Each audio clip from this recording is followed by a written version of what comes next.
I'm no engineer, and yet this week I made these parts right here at home, and today I'm going to show you how you can do the same without breaking the bank. Hi, Lisa Lloyd here with more tips, tricks, and strategies for how you can optimize and accelerate your invention licensing success. If you like what you learn here today, please consider hitting those like and subscribe buttons. It's a free way to support me doing this. And if you hit the notification bell, you'll be the first to know whenever I've posted a new video. Recently, I did this video on how to create free models or models from parts and materials that you have around your house. But what happens when you have to do something a little bit more custom or you need to level up your final solution? Well, in my experience, no invention is done with the first version. You actually have to iterate on it, sometimes many times, to ultimately get to that final wow product. And in my case, not being an engineer and having no desire to become skilled at that level, I've always hired engineers to create mechanical drawings for me if necessary for licensing. It's not always necessary, but you can check out other videos to learn when to do this. And if necessary, then I would have those parts printed at a third-party printer like Shapeways, for example. The challenge is it takes a long time to get those drawings back, and then ultimately when you order them, the time it takes to get them printed and shipped to you can really slow things down. Now, I don't know about you, but when I have an idea and I'm feeling that energy of excitement around that idea, I want to take action fast. And a lot of sitting around and twiddling my thumbs does not lend itself to a good feeling. So recently I needed to make new wheels for a product that I'm working on, and I found this. It's called Amazing Mold Rubber at Michael's. It was about $25, and normally you would use this to make a mold and then you would cast into it whatever resin to create the parts that you're looking for. But in my case, I just needed circles to make my wheels. So I poured them into a PVC pipe and ultimately got my 2-inch circles, and I knew that I was on the right track. But $25 for a little thing like this, I didn't feel like was a good value, and the material wasn't perfect. I just knew that I was headed in the right direction.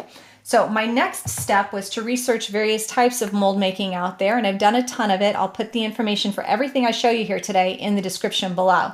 But I stumbled on Smooth-On. Smooth-On is a phenomenal product. They have materials that can cure in hard resins like various densities of plastic. They have rubber. If you call them, you can actually order samples and feel the materials to even make sure that it's the right material for you. In my case, we have an actual retail store for Smooth-On right here in Phoenix, and so I was able to walk in and touch all the different types of materials until I found the exact right resin. And the support, whether you call in to get their support or walk into one of their stores, they are fabulous at walking you around and helping you with anything that you might need as a beginner. So I landed on a couple different resins for 2 different jobs. The first being the wheels. What I did was I created since they just needed to be circles, like I said, I had these tubes, and within these tubes, which are just PVC pipes, I put the copper pipe to create the hub that would ultimately go inside the center of the wheel. And from that, I was able to cast my perfectly round wheel in the right material that I was looking for. Then I wanted to test it by creating a part that I had 3D printed with Shapeways previously. In fact, my cat actually took off with this little tiny part, and I decided to try and create a mold. So the first mold that I created, remember, casting is a 2-part process. You create the mold, which has a negative in it, which means you need to have your original part so that you can ultimately pour in the material that you want to cure and ultimately pull out your parts with. So I started with a single cavity, and it was just really hard to get out of there.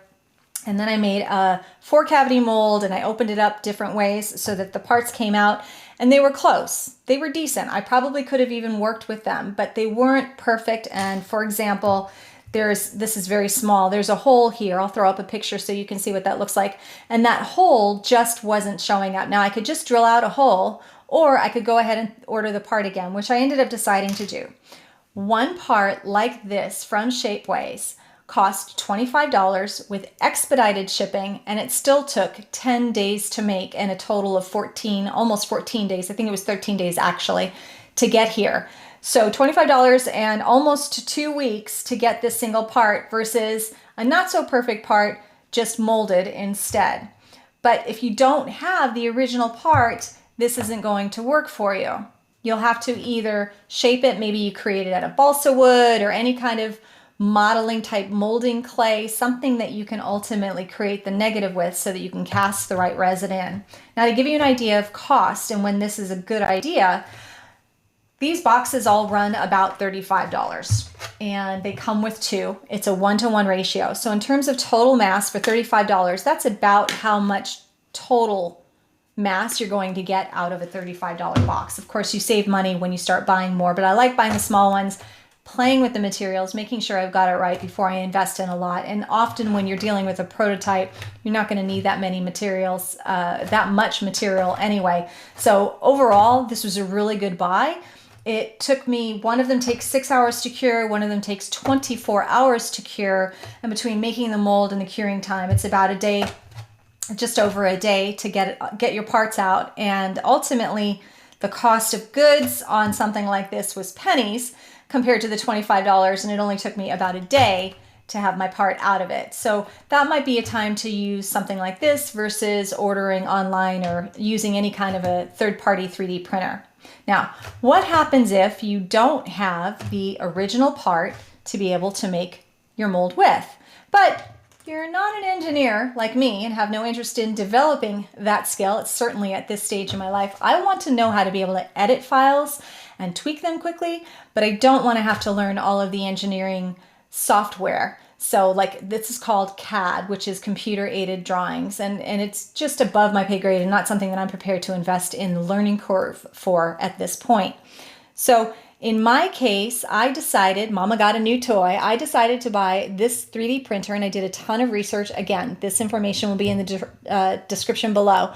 But this is the Ender 3. It is highly recommended for beginners because it's pretty much going to do anything that you could imagine on a smaller scale. Obviously, it's not going to do huge parts. Just to give you an example, I had this printed with Shapeways and it was just under $250 and several weeks to get back. If I wanted to print it on this, it wouldn't fit. It's just too big. It's close, but it's just too big. So I could split it into two parts and have this printed. And instead of it being $250 for the one part, it would probably cost me a total of about $15 to $20 in materials to print this out of a PLA material, which is what I chose to put with this 3D printer. Now, a couple things that you need to know about 3D printers is that, like anything, there is a small learning curve in the beginning, potentially a very big learning curve depending on how involved you want to get, but there are so many resources online to learn how to do this, and it's not as threatening as long as you have the patience for it. It's really not hard to learn at all. It just takes a little bit of time. And I can tell you that from experience because, like I said, I am not an engineer. My brain just doesn't even work that way. I tend to invent by breaking things and putting them back together, not just envisioning them and being able to mechanically draw them on any kind of paper. So be prepared to go through the learning curve. There are two types of software that it takes to run any 3D printer. One would be the original CAD files, and there are a lot of different types of software for creating that. I've chosen to use Fusion 360. It's a little bit easier to learn. It's very popular, so there's a lot of tutorials and training out there on it. And you can download it for free if you just put in that you're a hobbyist and you're not an engineer doing this for a profession. But as a hobbyist, it's free to download along with the Cura software, which again is in the description below. Cura is the slicer. So you have the CAD software and then you have to take that file and put it into what's called a slicer so that when it prints the parts and it prints from the bottom up, it just keeps laying layer after layer after layer until it builds that part up.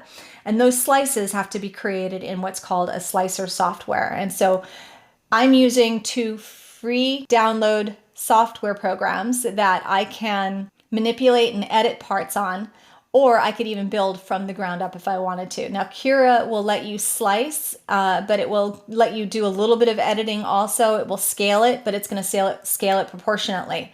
So that's nice if you want to go down a little bit or up a little bit all the way around the entire mass.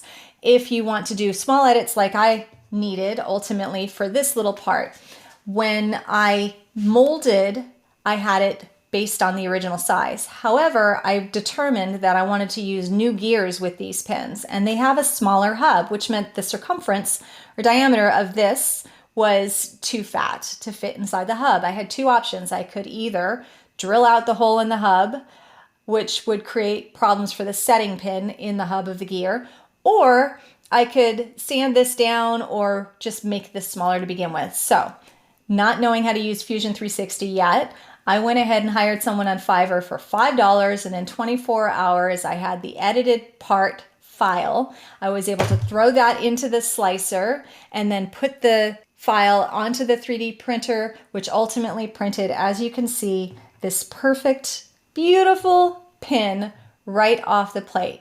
Now, my learning curve in this meant that I had to go through several of these to determine what the right settings were to get the part printed exactly how I needed it. But overall, I bought this for $189. I bought two spools at a discount because they give you a volume discount. It was around $16 each, so less than $20 a piece. So for less than $250, I had the printer and a lot of PLA to work with, the type of plastic to work with. And overall, that entire cost was less than printing just this one part.